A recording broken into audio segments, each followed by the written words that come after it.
Et on en cause cette semaine en Charente, il est venu le temps des fèves et des couronnes, du beurre et de la poudre d'amande. C'est le mois de la galette des rois.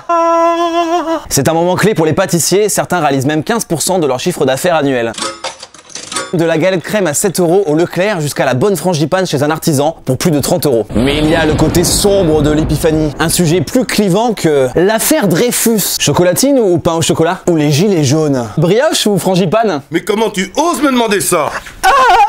Ah oh oui, j'ai perdu des amis comme ça. En même temps, c'est vachement meilleur la frangipane. Même les lecteurs de Charente Libre sont très partagés, comme le montre ce sondage réalisé sur notre site internet.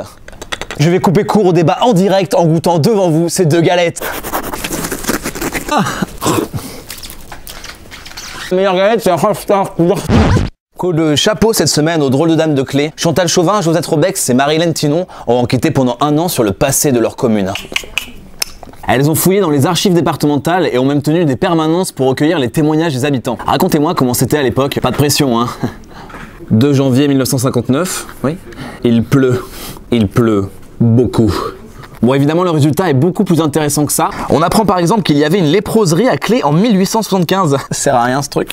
Non, c'est pas une sorte de fromage, hein, c'est là où on soignait les lépreux.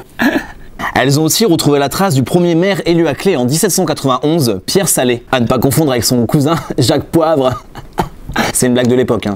Ce passionnant travail est exposé ce vendredi à l'espace 2011, puis il sera légué à la commune. Je vois les côtes d'Angoulême.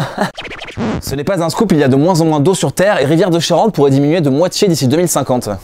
Et selon un rapport scientifique régional de 500 pages, c'est à tout le monde de faire des efforts et pas seulement aux agriculteurs. La question vous a en tout cas passionné sur notre site internet. Et on commence avec Grrr qui n'aime pas les enfants. La crise climatique est avant tout une crise démographique. Quand pensera-t-on sérieusement à contrôler la démographie humaine? Pourquoi pas une police de la natalité?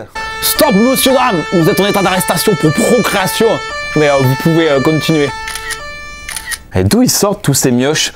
Un débat s'est instauré dans les commentaires avec une réponse de Kate Moss. Hey Kate, how you doing girl? Comment empêcher les gens de se reproduire? Et Grrr de lui répondre, j'ai pas la solution miracle, mais à une époque en Chine c'était l'enfant unique. Bon les enfants, papa va devoir se séparer de 5 d'entre vous. Qui veut aller nager au fond de la Charente? Jean-Eudes, regarde, tu as déjà ton bonnet. Phil.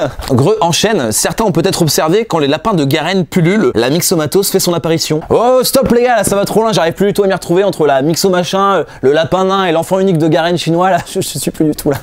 Et c'était Electron Libre épisode 18, merci d'être encore plus nombreux à nous suivre, mais n'oubliez pas de vous abonner, mais pas de pression hein. Regardez les enfants, Jean-Eudes fait du dos crawlé dans la Charente, quelle technique.